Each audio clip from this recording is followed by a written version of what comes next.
Ke tahun, abad ke abad, sibuk berdebat soal istilah kafir. Kafirnya sendiri diam-diam sudah menjelajah ke angkasa luar, ke planet Mars, untuk mencari hunian baru bagi ras manusianya. Sedangkan kita, orang Muslim sendiri yang ngakunya orang Islam sendiri, masih rentan iman hanya gara-gara kata-kata.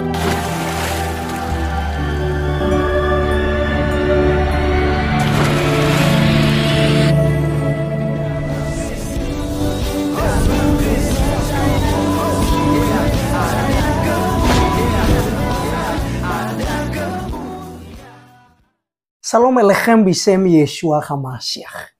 Salam damai sejahtera dalam nama Tuhan Yesus Kristus untuk kita semua. Teman-teman sekalian, pada video kali ini kita akan mendengarkan suatu edukasi yang disampaikan oleh Gus Arya. Teman-teman sekalian, tentu tidak asing lagi bagi kalian. Tetapi teman-teman sekalian, saya rindu untuk membagikan ini buat kita, supaya kita sadar begitu ya. Dan teman-teman Muslim yang kepo dengan iman Kristen, yang dikit-dikit itu kafir, dikit-dikit itu menghina kekristenan.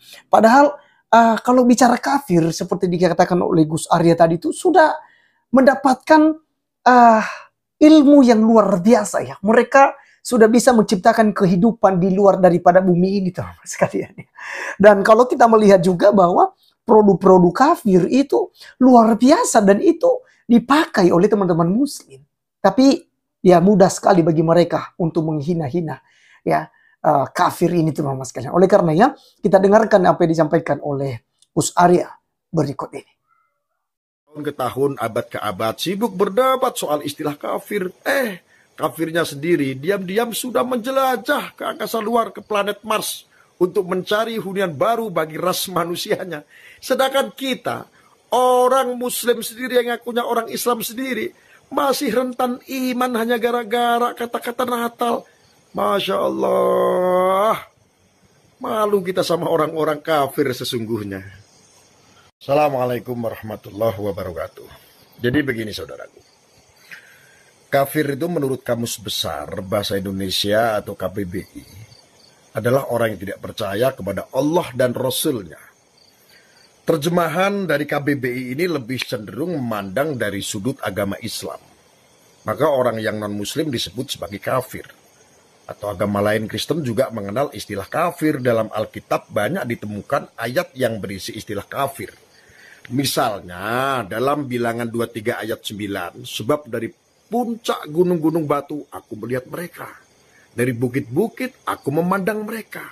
Lihat suatu bangsa yang diam tersendiri dan tidak mau dihitung di antara bangsa-bangsa kafir. Ya kan? Kemudian di Galatia 2 ayat 14, tetapi waktu kulihat bahwa kelakuan mereka itu tidak sesuai dengan kebenaran Injil, aku berkata kepada Kefas di hadapan mereka semua, jika engkau seorang Yahudi hidup secara kafir dan bukan secara Yahudi, bagaimanakah dengan engkau dapat memaksa saudara-saudara yang tidak bersunat untuk hidup secara Yahudi? Nah, maka berdasarkan ayat-ayat di atas bisa disimpulkan bahwa kafir itu adalah orang atau masyarakat atau bangsa yang iman atau kepercayaannya beda atau tidak sama dengan konteks ayat tersebut. Dengan kemudian saudara, orang Kristen bisa saja menganggap bahwa orang-orang yang tidak beriman kepada Alkitab itu sebagai kafir. Hanya saja penggunaan istilah kafir dalam agama Kristen ini tidak terlalu populer atau gembar-gembor. Sangat beda dengan kelompok pengikut agama lain yang terkesan memandang kafir ini dengan begitu rendah ya, hina dan bahkan tidak bernilai sebagai makhluk. Tidak sedikit oknum yang begitu mudahnya mengkafirkan orang lain. Dalam ceramah-ceramah agama yang saya dengar ya, yang lalu, banyak penceramah yang dengan suara keras dan penuh kebencian mengingatkan bahwa kafir adalah seburuk-buruk makhluk. Kafir adalah makhluk yang harus diperangi dan dimusnahkan dari muka bumi. Memang sedih rasanya mendengar ceramah-ceramah yang sedemikian rupa. Ya, teman-teman sekalian, kita cut dulu ya. Ini menarik untuk kita komentari sedikit. Dimana teman-teman sekalian, sebutan kafir ataupun mengatakan kepada orang-orang yang tidak seiman dengan kita kafir, itu memang tidak familiar dalam kekristenan. Kenapa? Karena itu sangat menyakiti teman-teman sekalian. Ya, karena kita diajarkan ya oleh Tuhan Yesus untuk kita mengasihi bukan hanya saja golongan kita, bukan hanya saja orang beriman dengan kita, melainkan musuh kita sekalipun kita harus mengasihinya. Itu sebabnya Gus Arya, ya mungkin Anda kemudian berpikir bahwa kenapa orang Kristen tidak terlalu familiar akan hal itu. Tidak sampai mengucapkan kafir, ya. Apalagi ya seperti ceramah-ceramah para ustadz yang Gus Arya bilang tadi, teman-teman sekalian. Bahwa ada yang mengucapkan kafir itu dengan nada besar dan juga penuh dengan kebencian gitu ya. Karena kekristenan diajarkan untuk mengasihi. Matius pasal 5 ayat 44 dikatakan bahwa aku berkata kepadamu, kasihilah musuhmu, berdoalah bagi mereka yang menganiaya kamu. Jadi jangankan saja orang yang satu iman dengan kita, jangankan saja orang yang sesama, tetapi kita diharuskan untuk mengasihi musuh kita dan tidak berhenti di situ. Berdoa bagi mereka yang menganiaya kamu. Jadi ini luar biasa teman sekalian. Ajaran yang tentu saja kita tidak dapatkan di agama lain. Ya. Nah, jadi kalau tadi dikatakan harus diperangi, harus dibunuh, pokoknya dicaci maki dan lain sebagainya yang kafir ini. Nah, ini udah ajaran kebencian. Ya, udah ajaran kebencian teman-teman sekalian. Karena kekristenan tidak mengajarkan demikian.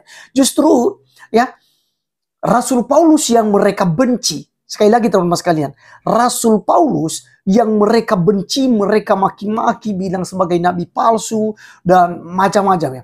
Justru dia punya pengajaran yang lebih mulia. Ya teman-teman ya. Dia katakan di dalam Roma pasal yang ke-12, ayatnya yang 17 sampai 21 teman-teman sekalian. Saya bacakan buat kita, ini menarik. Janganlah membalas kejahatan dengan kejahatan, lakukanlah apa yang baik bagi semua orang. Sedapat-dapatnya kalau hal itu tergantung padamu, hiduplah dalam perdamaian dengan semua orang. Saudara-saudaraku yang kekasih, janganlah kamu sendiri menuntut pembalasan, tetapi berilah tempat kepada murka Allah. Sebab ada tertulis pembalasan itu adalah hakku. Akulah yang akan menuntut pembalasan firman Tuhan. Tetapi jika seterumu lapar, berilah dia makan. Jika ia haus, berilah dia minum. Dengan berbuat demikian, kamu menumpukan bara api di atas kepalanya. Janganlah kamu kalah terhadap kejahatan, tetapi kalahkanlah kejahatan dengan kebaikan. Ini hal luar biasa dan masih relevan dengan ajaran Tuhan Yesus Kristus. Kasihilah musuhmu, berdoalah bagi mereka yang menganiaya kamu. Rasul Paulus berkata, seterumu lapar, musuhmu lapar, berilah dia makan. Jika ia haus, berilah dia minum. Ini luar biasa.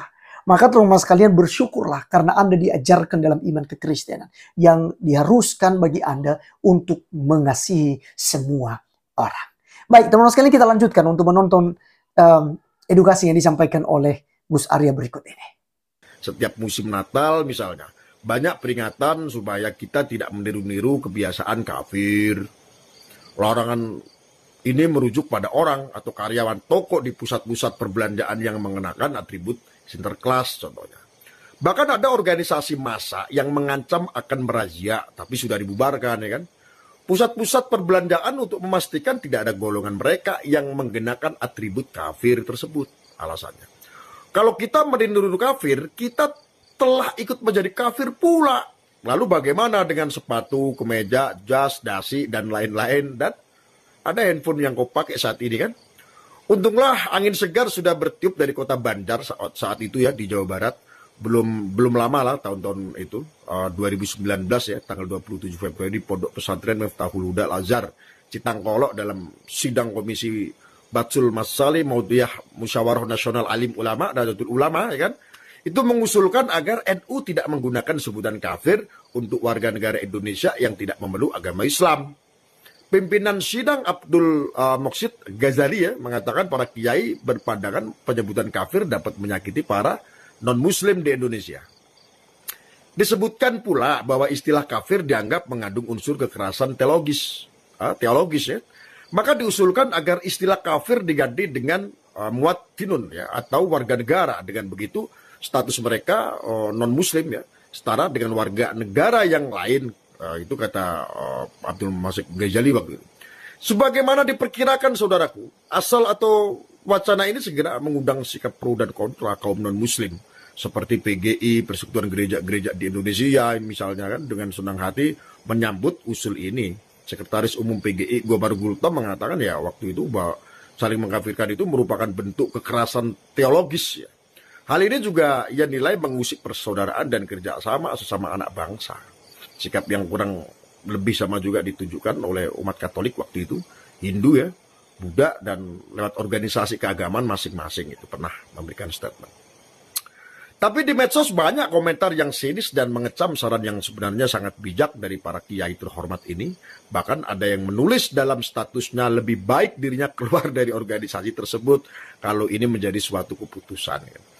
Sungguh sangat disesalkan sikap kontra dari pengguna medsos yang sebagian kecil lah ya.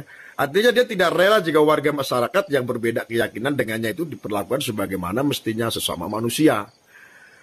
Padahal, yaitu kelakuan kedal gurun begitu. Padahal semestinya usul bagus dan mulia yang dicetuskan dalam musyawarah nasional alim ulama tersebut dapat mengakhiri atau meminimalisir lah ya sikap intoleran dari kalangan tertentu terhadap kaum minoritas. Atau paling tidak polemik tentang istilah kafir ini bisa diakhiri dari pergaulan antar sesama warga, di mana kita sebagai warga negara Indonesia pada dasarnya sama dan sederajat. Bila tidak segera diakhiri, maka soal istilah ini akan terus menjadi bahan perdebatan yang tiada ujung. Betul nggak? Kadrun kan sukanya konflik soalnya. Kita di sini dari hari ke hari, tahun ke tahun, abad ke abad, sibuk berdebat soal istilah kafir. Kafirnya sendiri diam-diam sudah menjelajah ke angkasa luar, ke planet Mars untuk mencari hunian baru bagi ras manusianya. Sedangkan kita, orang Muslim sendiri yang ngakunya orang Islam sendiri, masih rentan iman hanya gara-gara kata-kata Natal. Masya Allah, malu kita sama orang-orang kafir sesungguhnya.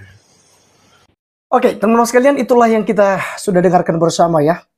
Bahkan sudah sempat ada usul katanya ya bahwa penyebutan kata kafir ini diganti dengan non-muslim. Tetapi ada banyak kemudian kandurun-kandurun yang keberatan dan tidak suka jika sebutan kafir itu diganti dengan non-muslim. Bahkan kalau nggak salah, itu saya pernah dengar dulu, kalau mereka tidak suka itu, kalau begitu ganti kata kafir itu di dalam Al-Quran katanya. Begitu ya, sampai mereka protes seperti itu. Kalau begitu diganti saja begitu. Nah, apakah memang Anda berani untuk mengganti ya kata kafir di dalam kitab suci? Nah, ini teman-teman saya sebagai alasan mereka untuk tidak setuju dengan usulan bahwa sebutan kafir diganti dengan non-muslim ya. Lagi-lagi teman-teman sekalian ya, pikiran picik, pikiran daripada kandurun ya memang begitu teman-teman. Ya karena mereka suka kekerasan, suka pertengkaran gitu ya. Bahkan kalau kita lihat kayak tadi dibilang oleh Gus Arya, atribut-atribut Natal itu mereka ya permasalahkan, ucapan-ucapan Natal mereka persoalkan. Karena katanya kalau kita ikut-ikutan itu sama saja kita menjadi kafir katanya. Padahal Gus Arya bilang tadi, pakai HP, pakai komputer, pakai internet gitu ya. Segala pakaian begitu ya. Pesawat gitu. Banyak buatan kafir teman-teman sekalian. Yang kemudian masih digunakan, masih dipakai begitu. Tapi apakah tidak otomatis menjadi kafir ketika menggunakan hal itu? Ya, jadi itulah kaum kadrun teman-teman sekalian, sangat lucu-lucu tapi ya berguna ya untuk mengasah iman kita, mempertajam iman kita kepada Kristus Yesus Tuhan kita. Baik teman-teman sekalian, sekian video kali ini. Sampai ketemu di video berikutnya. Tuhan Yesus memberkati. Salam.